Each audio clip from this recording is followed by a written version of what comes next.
आज वर्तमान में गुजर रहा है। आप सब आर्य समाज से जुड़े हुए हैं, आप सबके लिए गौरव की बात होनी चाहिए। नेपाल के जो वासी हैं वे तो इसलिए भी गौरव की अनुभूति करते हैं कि नेपाल एक स्वतंत्र और सर्वप्रभुत्व संपन्न राष्ट्र के रूप में हमेशा अजेय बना रहा।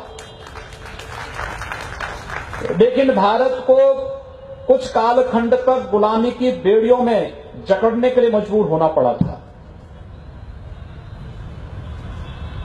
अगर गुलामी की उन बेड़ियों से मुक्त करने में किसी एक संगठन की सर्वाधिक भूमिका थी और उसने क्रांतिकारियों की एक लंबी फौज देश की आजादी के लिए, भारत की आजादी के लिए आगे बढ़ाई थी, तो वह था आर्य समाज।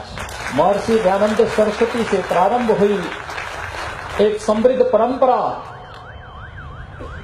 जिसने भारत की आजादी को लेकर के एक नया जज्बा पैदा कर दिया था। महात्मा गांधी ने स्वदेशी का आंदोलन बाद में चलाया और आर्य समाज इस आंदोलन को लेकर के बहुत पहले आगे बढ़ चुका था। महात्मा गांधी का भारतीय स्वतंत्रता के आंदोलन में आगमन 1915 में होता है, लेकिन उससे पहले, कई दशक पहले आर्य समाज भारत के अंदर स्वदेशी के आंदोलन और अभियान को लेकर के आगे बढ़ा था।